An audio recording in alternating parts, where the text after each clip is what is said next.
All right. Welcome, comrades. Thank you for your patience. Slight technical delay. We'll get right to it. So, welcome to the decade of the Green New Deal, Planetary Crisis, and Socialist Power panel. While I'd rather be with you in person, I am nonetheless so glad to have you all here virtually. My name is Matthew Haugen. I use he, him pronouns, and I'm coming to you live from Pittsburgh. I will be your moderator this evening. So the Eco-Socialist Working Group and the Green New Deal Campaign Committee have organized with comrades across the country for a radical Green New Deal as a priority campaign for DSA, as most of you probably know. We draw on 4 years of internal processes that have been paired with external campaign work at the local and national levels for this panel on the theory and practice of navigating the political terrain of the Green New Deal. And now I'll introduce our panelists. First, we have Nafis Hassan. He is a Bangladeshi writer and organizer based in Philadelphia. He's a member of the DSA Eco-Socialist Working Group Steering Committee and also part of Science for the People editorial collective. We also have Sydney Gazarian. She's an organizer based in Los Angeles. She's the founder of the DSA Eco-Socialist Working Group, and she currently serves on the DSA Green New Deal Campaign Committee and as the DSA representative on the steering committee of the Worker Power Coalition, which is a nationwide coalition of unions and progressive organizations fighting to pass the PRO Act. Last but not least, we have Thea Riofrancos. She's a professor, writer, and organizer based in Providence. She's the author of Resource Radicals and co-author of A Planet to Win, Why We Need a Green New Deal. Both great books, check them out. She currently serves on the DSA Green New Deal Campaign Committee as well. And now I'll jump right into our discussion questions so you can hear from these amazing panelists. We did get a little bit of a late start, but hopefully we'll have some time for audience questions towards the end. So the Green New Deal as a slogan has been around for a while in different forms and conceptions, being championed by the likes of Thomas Friedman, the Green Party, and most famously, our very own AOC with the Green New Deal resolution introduced in Congress in 2019, and again earlier this year with a few updates. As DSA, we made a campaign for a radical Green New Deal an organizational priority at the 2019 convention. But some on the left say the Green New Deal is inherently capitalist, can't work, is driven by liberal NGOs, etc. What does the Green New Deal mean to you, and what drew you to this work? Sydney, we'll start with you. Sure, and thank you so much. It's so glad to be here with you all. I'm going to start off kind of by contextualizing this idea and start off a little broad, right? So the climate crisis is the breakdown of systems in which life, societies, and economies all depend. The heating of the world by even 0.5 degree doesn't mean you'll just deal with a little more heat. It means cities and towns will be impacted by devastating climate disasters at more frequent rates. The crop cycles will be altered and therefore food and the economies built around them will be devastated, causing famine and widespread humanitarian crises. It means that the coral reefs will likely die, which have grave implications for biodiversity, as well as communities dependent on them for food and work, which may lead to displacement or migration, and therefore possibility of right-wing backlash or war. These are just a few examples of an infinite number of ways that the breakdown of climate systems will amplify systems of oppression and crises, because climate is very much embedded in the material conditions of life itself. And therefore, any response to the climate crisis must not only just be urgent, but broad. And the closest comparison I can think of is the Industrial Revolution and how it reshaped the economy, society, and day-to-day life. And, just a few years ago, the solutions that were being forwarded were, very neoliberal, gradual, slow. They didn't tackle this entire broad reality of what the climate crisis would be, or it was just outright denial and barbarism. But all of it kind of amounted to barbarism because it only tackled small things through a market market-based approach. And I think that the AOC Green New Deal resolution was the first time a solutions-based framework for addressing the climate crisis was thrust into the mainstream. It called for a whole of society 10-year mobilization that creates, millions of good union jobs. It centers racial and economic justice, and it asserted the rights of every person to education, food, water, shelter, healthcare, clean air, a healthy environment, and renewable energy. And as the right often asserted at the time, it was a socialist wish list, and it is.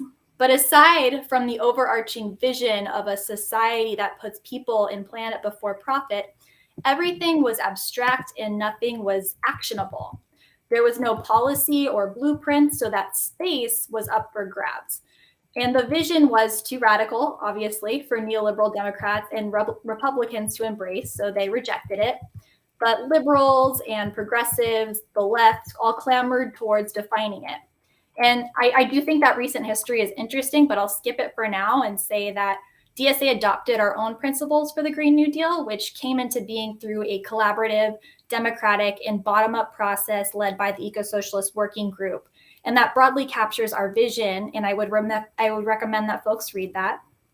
So, there's been lots of policies, white papers, and manifestos that have since been introduced with Green New Deal branding. And they've ranged from technological fixes to radical visions like the Red Deal. But here's the thing, I want to be really clear about this. This space held by this concept of a Green New Deal is still largely undefined. So I think it's either a misunderstanding, disingenuous, or defeatist when people write off the Green New Deal as being just like a capitalist policy or whatever.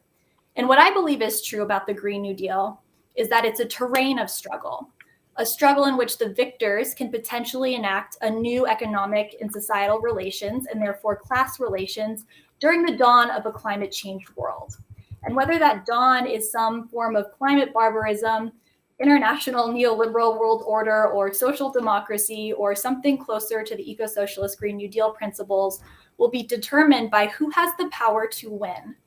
And right now, there is a huge vacuum of power at the federal level, and no one has stepped forth to contest the Biden administration as a left flank in a substantial way. But we could, and I think we must. And I think DSA should view the Green New Deal as the best shot, and not only sparing the world from the worst ravages of a climate-induced climate apocalypse, but also uniting a working class movement around a shared, largely socialist and justice-oriented vision that can win real material demands and alter the relations of power. And the moral, political, and strategic imperative of that should really honestly not be understated. And I'll also say that my comrade Thea has written beautifully about this concept of the Green New Deal as a terrain of struggle, and I highly recommend that folks read her work on it. And I'll pass it off. All right, thank you, Sid. And with that, we'll go to Thea. Should I address that question, or should I? Yeah, what does the Green New Deal mean to you?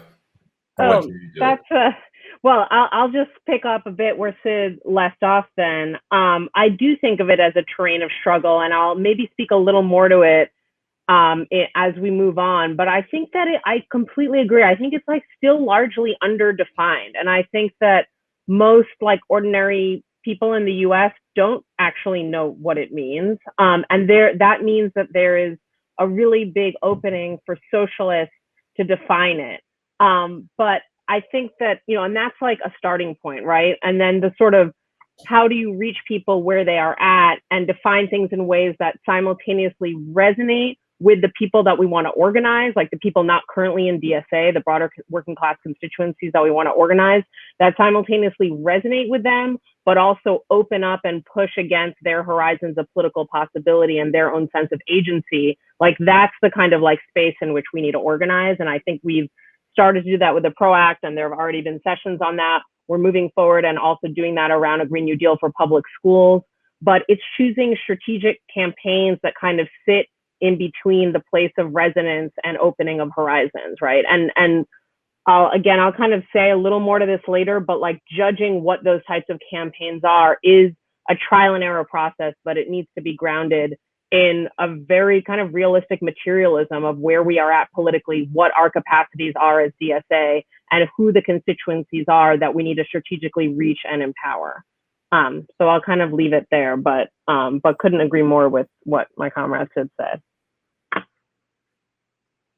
All right, Nafis. Thanks, Matt. So basically, I agree with what Tia and Sid said. A lot of my understanding of the Green New Deal is shaped by conversations with these comrades. So obviously, kind of sort of to build up on what they've said is that I think part of the way to look at the Green New Deal and the fact that it's a terrain of struggle is to look at all these iterations of the Green New Deal coming out right now. So it's not a federal legislation. It's probably going to be multiple pieces of federal bills. There's the municipal level to it. There's also a state level to it, right? So these are all different levels of the same thing. So ultimately, it's a concept, and what we're going to win is depending on how we organize and what we organize for. So to understand what the Green New Deal is, you really need to get to what Tia said. It's like the material basis of people's lives. And because, as some of my favorite authors have said, all politics are climate politics in this decade. So, the Green New Deal can encompass a lot of things, from housing justice to even abolitionist organizing, right? And I'll be happy to talk a little bit more about it, but I think I'm going to stop there. Absolutely. Thank you all. Great answers. Okay. Our next question. So as eco-socialists, we understand both the urgency of the planetary crisis we're in and the truly transformative level of change necessary to stave off planetary ecological collapse and climate catastrophe. How can we hold these ideas at the same time and ensure they're reflected in the strategy of our Green New Deal organizing? Thea, do you want to start? Sure.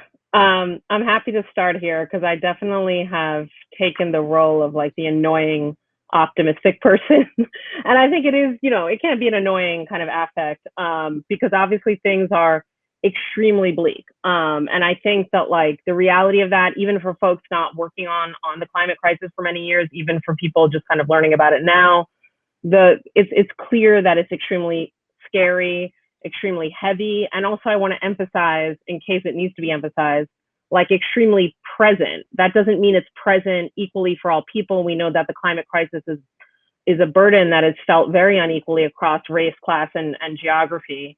But it is a foreboding present. It is the thick reality that we live in right now.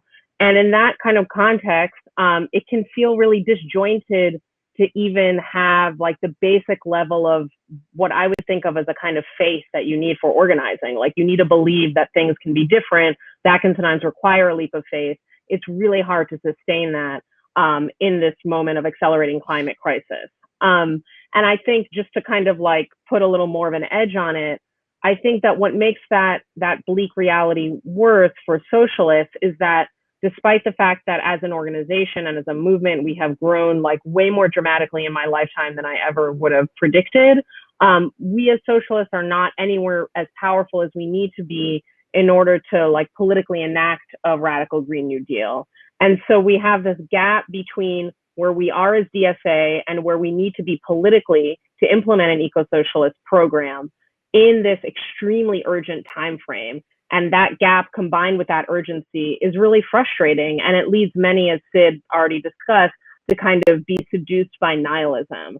And that's really it's an understandable thing to do. And I don't want to sort of reject where people's first reaction to the climate crisis, but I also think it's an easy thing to do. And we can't afford that at all in terms of the climate or politically. And I just want to note before giving kind of my spin on this contradiction, I just want to note that gap between where we are politically as DSA and where we need to be to implement socialism is present in all of our struggles. It's not unique to the climate crisis, except the climate crisis has this added layer of intensity and urgency for all the reasons that Sid laid out at the beginning of our first question. So how do we hold this contradictory, the bleakness, the intensity, the acceleration of the climate crisis, and the like necessity for deep transformation? And I think, you know, as always, we kind of sharpen our dialectics whenever we encounter a difficult contradiction. And for me, that means being like real materialists. And I guess I mean that in a few different senses, and I'll kind of just list them quickly so I can, you know, hear what my other comrades have to say. But what does it mean to be dialectical and materialist when we approach this contradiction? One, I think it means just like really confronting the truth and the reality of the climate science. And I don't mean this in an annoying liberal, like believe the science way, but just like we need to understand what's going on. We can't sugarcoat it, and we can't think that there are easy technological fixes as much as technology is obviously part of the solutions that we need to deploy. Second, and Sid got to this, but every fraction of a degree of warming we can prevent saves lives, communities, ecosystems. Nihilism is actually scientifically nonsensical because it's not as if nothing would matter or nothing can be done. In fact, everything that is done to prevent degrees of warming is incredibly consequential for human society. A third thing that I think we should accept, and this is a more positive one, is that climate politics isn't a political taboo. The vast majority of people accept that it's real, that it's human cause, and even that government should do something about it. The fourth, which I won't dwell on because we already talked about it, is that the terrain of the Green New Deal remains relatively open. It's only begun to be defined, and I absolutely don't think it's been fully co-opted, and we can argue about that. But you know, there's attempts at co-optation, but I don't think they're fully successful. Fifth, I'm almost near the end of this list. Fifth, we can't achieve transformation alone. And this is a little controversial in DSA, but I think that we need to think carefully and strategically about how to do coalition work with the labor movement, with other allies, in social movements, and also with elected, hopefully DSA members, right? And how do we actually act in coalition to address and confront this enormous planetary problem without ever relinquishing our power or the power of our class? And I guess like the last piece that I would say is that we don't go from zero to eco-socialism overnight. And I think it's that transitional space that can be difficult for many of us to deal with, because revolution is attractive and like disruptive, instantaneous change is attractive, but this is going to be a slog. We need to accept that, and we need to therefore be very scientific in our methods, like develop theories of power grounded in political and climate realities that we deploy and structure test and then revise them as they don't work, and then repeat the things that do work, and kind of again like think of politics scientifically, and admit when things don't work, but also claim our victories where we can. And the last thing is just that there's no, for me, even sense like on a feeling level, an emotional level of hope, let alone political hope, without collectivity. And I actually feel the best, or the least bad, maybe is a better way to put it, when I'm like literally in a meeting with eco-socialist comrades, right? And so I think just like throwing yourself into the work is the best way to kind of deal with that intense contradiction of crisis and the necessity of change. All right, thank you, Thea. Nafis, you want to go next? Sure, yeah. You know, Thea covered it so well. I'm just going to like say that all those points she listed out are just so great. I don't know how to like follow up on that, except I'd probably add that, you know, the concept of hope that people talk about a lot, and I think this is where like some of abolitionist organizing is very important for eco-socialists, is that hope is not just like something that you can use to postpone your actions, but it's like a practice, as Maria Makaba says. And I think that's something that we should think about integrating into our eco-socialist organizing as well, because you know the challenge in front of us is so steep, it's so immense, and there's always like so many people who jump on you know, the opportunity to denigrate what we're doing or what we're aiming for, or just like, you know, they have the luxury of being nihilist and without facing the immediate consequences. For example, I think there was this like really bad essay I read by a prominent white author who was bemoaning how there's nothing to be done anymore. But that person lives in America, right? And for people in Bangladesh, like where I'm from, that concept doesn't even exist, because every day is a struggle to like, you know, live in a warming climate where the floods are increasing. There's, you know, the the window in which like dengue fever endemics occur in that region is widening because of climate crisis. So like these sort of questions, like we even want to entertain these things, is a choice, right? We can either choose to like, consume a lot of media, which is obviously, showing how bad things are, which is true, but also you can also focus on what we can do right now. Like, that's why, again, imagining the Green New Deal, that can take place at like different levels of organizing, right? It doesn't always have to be like federal, right? That you can lobby for city council stuff.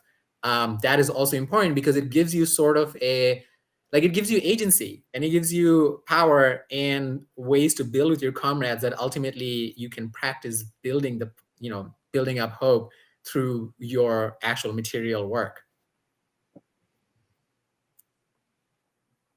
I just want to clarify that when I say your, I also mean our, because I am part of the organizing movement, hopefully. I know it's coming to me, and I'll just say I am so grateful to have such brilliant comrades who said everything already so beautifully, and I wholeheartedly agree with.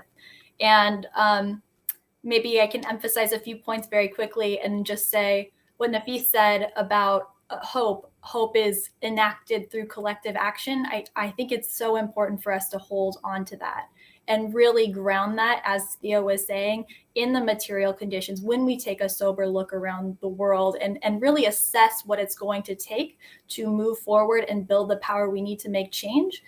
Hold on to that hope and hold on to that collective action, because we are going to need it, because it's going to be a long ride. But I otherwise don't have anything substantive to add, because I have brilliant comrades who already covered it. All right. Great responses. So our next question is, a Green New Deal is vast in scale, national or even international.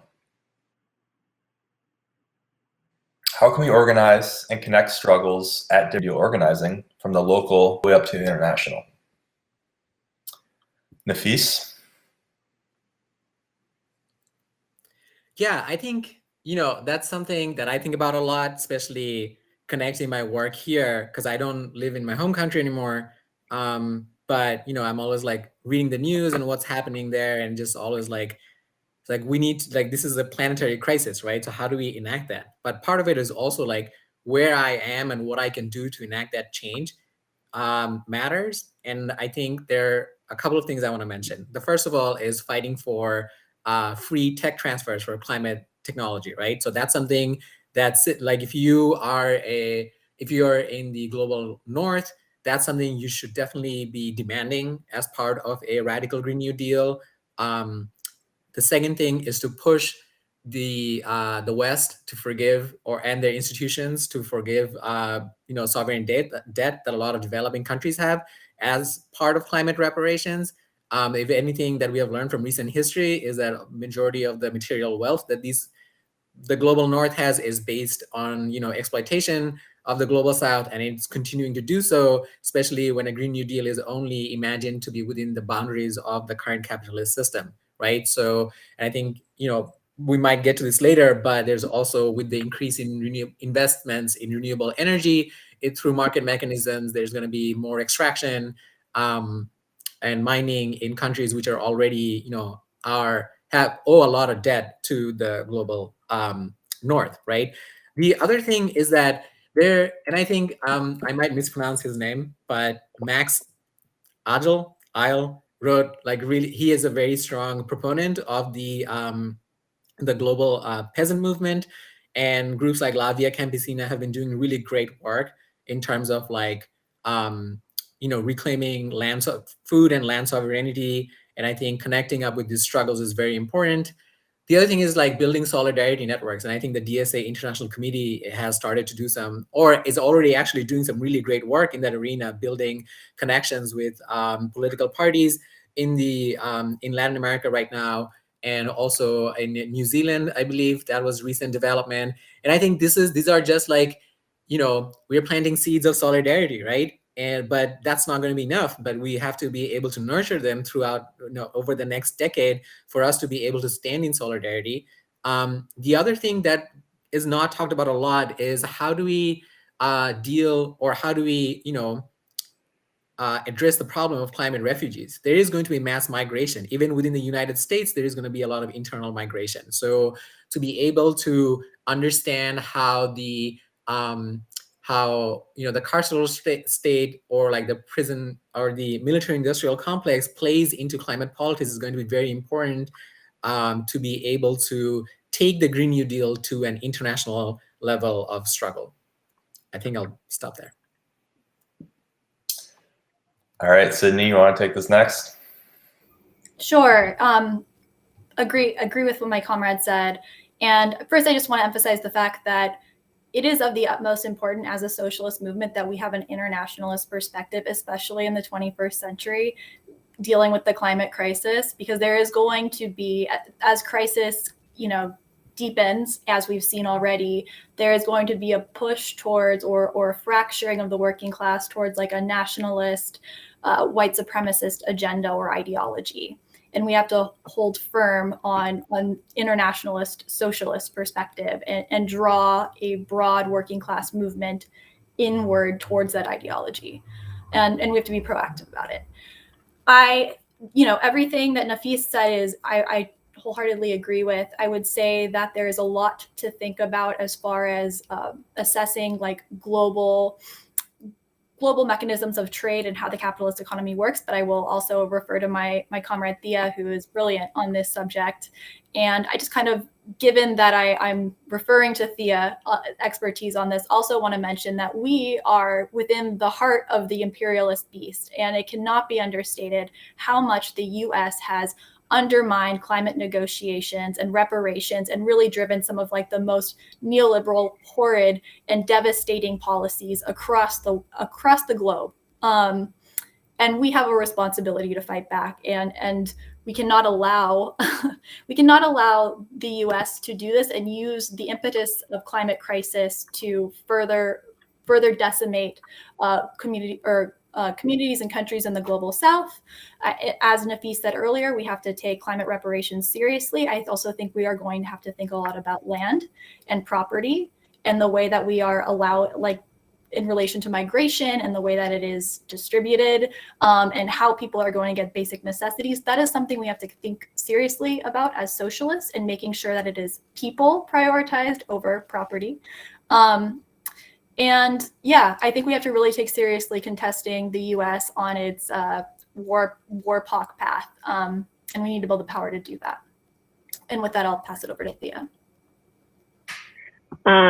Great answers and super important question, because I think that both the climate crisis and other forms of environmental crisis and the Green New Deal, or whatever we want to call like the holistic transformative approach to deal with those crises, which, noting that like the Green New Deal as language may not resonate everywhere in the world, right? Because it refers to a US-based policy paradigm and history in the New Deal. But whatever we want to call it, both of those happen at every scale, like from the local to national, regional, and planetary. And so we should think broadly. And I want to just pick up on one point that both Nafis and Sid mentioned, which is this piece about supply chains, which is something I've been thinking a lot about. And, just as the climate crisis is planetary, so too is the mode of production of capitalism, right? Like capitalism is how currently all of technologies and infrastructures are produced. And that means that when we are thinking about solar panels that we're going to deploy, or lithium batteries, or electric vehicles, or whatever the green technology is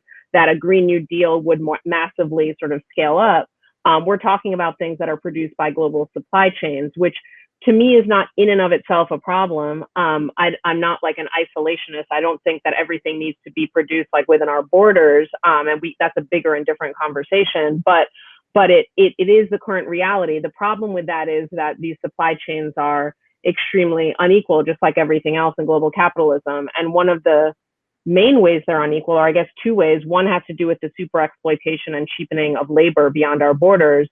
But it also has to do with what some people call unequal ecological exchange, that there are places in the world that bear the ecological cost of production, and that they also don't see the benefits of that technology, right? And we see that very clearly right now in certain ways with the vaccine, with many places in the world being denied this innovation.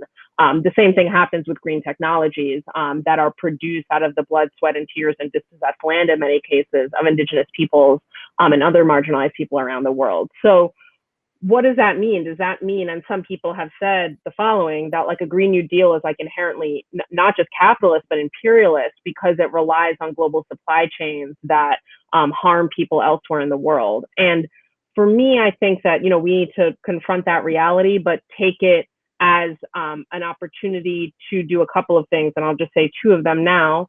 One is to think through what type of Green New Deal or what type of energy transition would involve the least resource extraction, would involve like the least pressure on ecosystems and people's territory, where we'd have to pull the least lithium, cobalt, nickel, rare earths, et cetera, out of the ground, and sort of think about resource intensity as one way that we evaluate better and worse kind of energy transitions, and understand that like the green capitalist kind of version of the energy transition that we're living through right now is the most resource intensive possible, and therefore like the most pressure on places where those supply chains are located. And then the second kind of resonates with what both Sid and Nafis were saying at the end, which is that we should think of those supply chains not just as like the imposition of capitalism, which they are, but also just like the workplace, like they are workplaces, right? Like mines are workplaces, the communities around them are part of social reproduction, the factories where all of these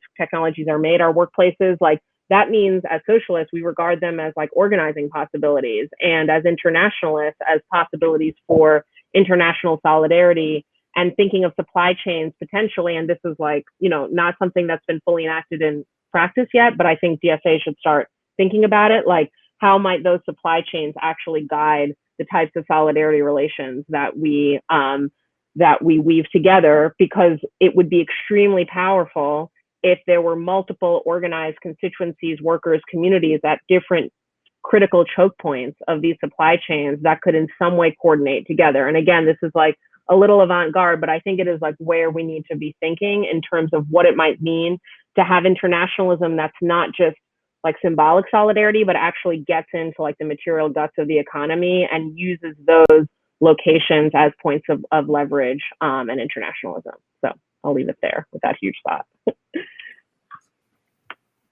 Wait, Matt, can I just add something real quick to what Thea said? Absolutely. Sorry, so I just wanted to give like a very material example of what Thea was saying, and I think, you know, as a lot of us might already know how much what a carbon emitter the U.S. military is, and if we look at how much funding goes in there and to distribute or like, you know, sell weapons and provide military aid and stuff like that. And a really good intersection that we have observed in the recent past is the BDS movement, where, you know, Italian dock workers refused to load ships that was destined to go to the Israeli military. And I think, you know, this has happened multiple times in history as well. So I think when you think about like choke points and the global supply chain system, building solidarity, really you can sort of organize around those areas as well. Yeah, I'm just wanted to mention that.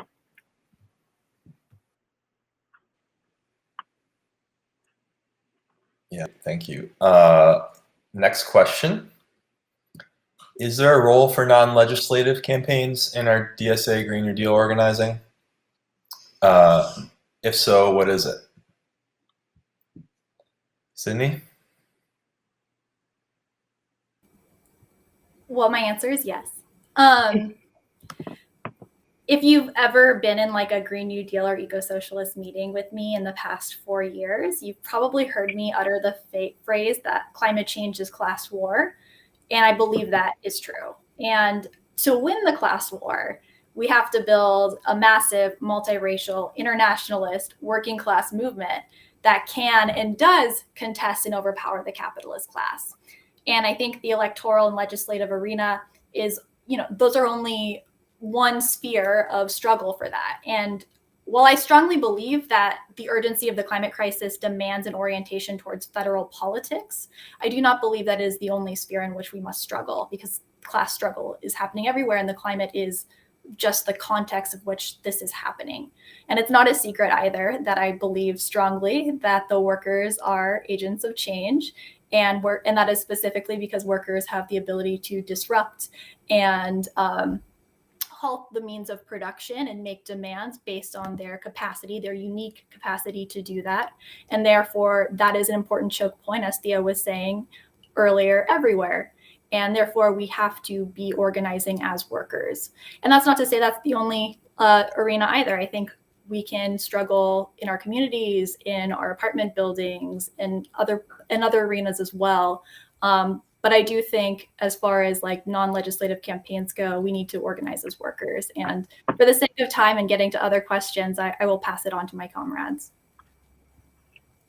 I just want to say like one very quick thing here, because I think Sid covered it, and I love the phrase about, you know, thinking about climate as class war and all of the different venues in which class war unfolds.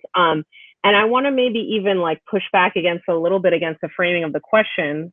No shade on the question writer, but I think even a legislative campaign involves non-legislative tactics if it's going to be successful, right? So I even want to kind of disentangle, because I think that there's a perception, and we've been debating this in different convention fora, right? This is like an ongoing conversation within a cost convention around like, especially when we're thinking about national work, like, is it merely like a pressure campaign on Congress? Are we just like, you know, writing letters to our congressperson and saying, please, will you do this? Is that all that legislative pressure, like legislative campaigns involve? And I think, you know, with the PRO Act, we began to show, and we're going to keep building on that with the Green New Deal for public schools, that like, actually, you know, maybe, you know, legislation might be the desired or one of the desired outcomes, right? But that doesn't mean that the only place that the struggle takes place is like Congress, right? In fact, exactly as Sid said, in order to have any leverage over an entity like Congress, you need to be organizing in ways that exceed like the sort of parliamentary tactics. And I think kind of articulating and thinking about how extra parliamentary and parliamentary tactics connect to one another to push forward legislative and also other goals is kind of like where we need to be at as eco-socialists. And honestly, like what I've learned from like revolutionary left-wing movements in Latin America is it's about that articulation of the parliamentary and the extra parliamentary. Even if, again, your goal is getting a socialist elected, you need to have a show of force that goes beyond votes, right? And so, you know, we can talk about this more, and it's a bigger conversation, but I just want to say that like, even legislative campaigns don't just involve purely legislative tactics if they're going to be successful, but certainly not all of our campaigns even have only legislative goals. Nafis, do you have anything to add? Sure, I'll just add a little bit. And I think there was a question from the audience about suggested strategies on pairing up G&D efforts with regional mutual aid and disaster response efforts. I think I'll try to answer a little bit of both at the same time. To that end, you know, I think there's always this debate in DSA about, oh, are we just going to do electoral work, or are you going to do like anti-eviction work or mutual aid? And I don't think those are like, you know, mutually exclusive, right? The best example I can give you from recent history is when the Texas freeze happened, right? A lot of our comrades in Houston rolled out mutual aid efforts, but that also, you know, got people thinking about an energy democracy campaign, which, you know, as Theo was mentioning, that it's not necessarily only writing letters to Congress people, but also organizing people in quote unquote non-legislative manners to bring about the, you know, to materialize what we are demanding, right? They're just not gonna, just because you write a bill doesn't mean that they're just gonna hand over control over energy production to us. We have to be out in the streets demanding it and putting pressure on them, right? And that doesn't only mean that we just march to a congressman's office. That also means opposing fossil fuel infrastructure, which is why fighting pipelines is like a very important, you know, organizing activity. The other thing I want to mention is that in terms of overall eco-socialist organizing, there are two points I want to raise. One is, you know, there's so much overlap between prison abolition work and eco-socialist organizing. And the main example I'm going to give is all the firefighters out in California who are actually incarcerated and they have to be paid, right? And because of their service and because of the nature of their work, last year, Gavin Newsom passed, you know, signed into law saying that their records are going to be expunged if they serve in it. But when you think about it, like, you know, these people who are incarcerated, they have to risk their lives to be able to prove to fight like a climate crisis, which is caused by people who are, like all of us in general in the global north, right?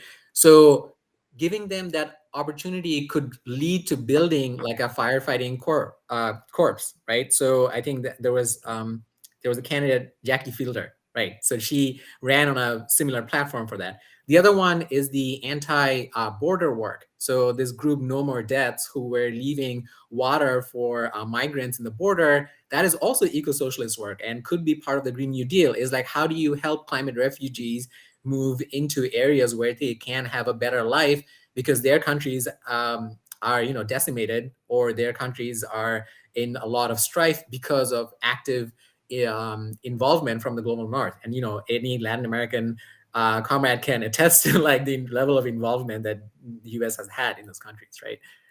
So.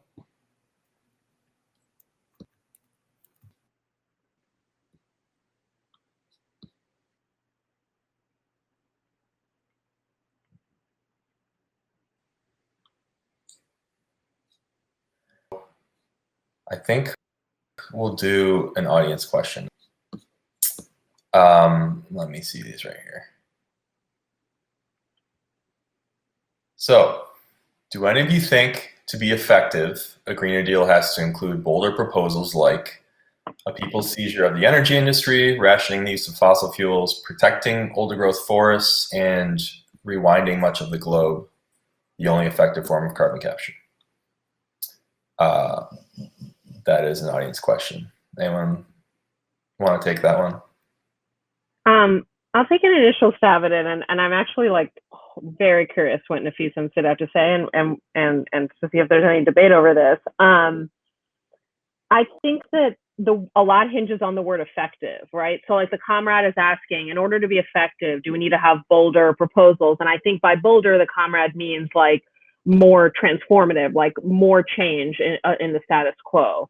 And I think on the one hand, the answer to that is obviously yes. And I don't mean that to be flippant. Like in order to stave off like the level of disaster that again Sid outlined at the beginning of the call of this panel, and also what Nafis said about the reality of like living in Bangladesh and what the like everyday consequences are, right? Like we have those in mind. And so in order to confront that, we need to do some dramatic things. But I think, that's one way to think of the word effective. And the other way to think about it is as organizers, right? Like, what is the effective way to get masses of working class people to recognize their own agency and like become involved as like a collective subject in this process of transformative change? And is it true that saying we need immediate peace seizure of the energy system, which is the first example in the comrade's question, would simply saying that like call into being the collective agent that's going to make that possible, right? So I want to put like a little bit of distance between what on one level might be more effective in terms of like the climate science and what needs to be done, but always needing to sort of match that with what our organizing capacities are, who the groups are that we're trying to help empower and activate, and like what tactics will lead from point A to point B. Because I think that, as a lot of our comrades that are involved in public power campaigns, which is maybe a less bold thing than what the question asks for, but regardless is about public takeover of the energy system, have learned that they are amazing campaigns and I'm a huge proponent of them, but there are also some like difficulties to them. Like you have to deal with all of these like bureaucracies and technocratic stuff and jargon and even understanding the energy system. So simply saying we need a people's energy system, it can make a beautiful poster. And I mean that like seriously, I'm like a comms person. I love a beautiful poster, right? But it may not tell you what actual strategy would realize that. And if we get too, I think, fixated on what the most like total effective solution would be, then I think we get seduced by not actually thinking through the process of organizing to get there. And for me, that organizational process is much more important to like dig into than like the specific like, bold top line, idea that we have of what a better reality might look like. But my 2 cents. I don't know what, I want to hear what Sid and Nafis have to say. Yeah, I agree. Sorry, go ahead. No, Go ahead. Okay. Oh, I was gonna say I was gonna say something very similar to Thea in that yes, we need to be making those types of things, yes, to be more effective. And what is effective is our capacity to build power, right? That is what makes us effective. Is if we wield power and build power, we are effective. We only have the power to win what we can. So that's kind of the framework I think is the most important to work in. That doesn't mean that we compromise and we like are defeatist and say we cannot win these things. No, it means that we have a responsibility to build the power to win those things. And like Theo was saying, I don't want to get lost in the policy details of things to the extent that we neglect actually building the movement that can win them. And so, yes, you are right. And yes, let us build the power to do it. Nafis? Yeah, I mean, Thea and Sid really nailed it. I think I'm just going to summarize by saying that bold ideas are definitely needed. We need to have the vision, but also we need to be careful about how to organize around that vision, or like what we want to prioritize first. That doesn't mean that we aren't going to be doing it, but it's just a matter of how do you build a campaign around it. And I think I'm just really so proud to be part of the Green New Deal campaign committee and Eco-Socialist working group, because my comrades and our comrades have sort of figured it out, like how to, get really down to a demand and build a campaign around it, which is visionary, right? And there's these levels that you build on it. Like first we want to win worker power, then we want to go to public schools, and then we have more bold visions. And to go back to one of Thea's points about public power, it sounds amazing, right? We're all like, yes, we want public power. But I've been a part of a public power campaign for like a few years now. And I can tell you, it is really a lot of just like fighting with bureaucratic and, technocratic language and figuring out what is the best way to do it. Because a lot of these issues that we're dealing with right now are not very political per se. Energy is not a political issue.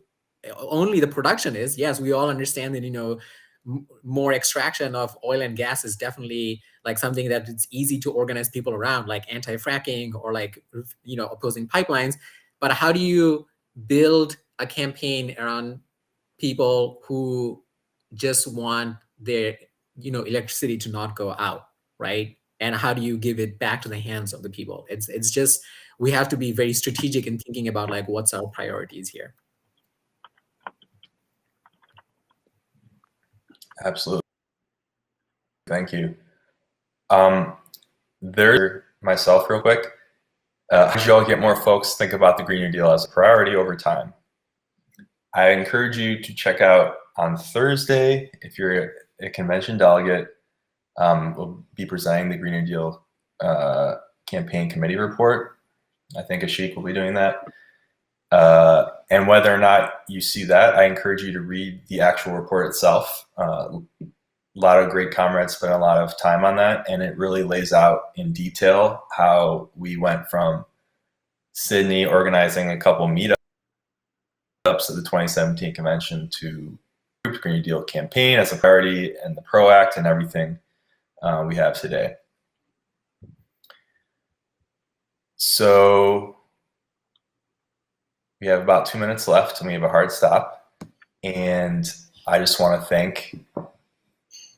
thank you all for watching this panel. And I want to thank our three amazing panelists, three of the best comrades and friends that I know, bringing the theory and practice of eco-socialism to life, both thinking about things at a level and doing the work.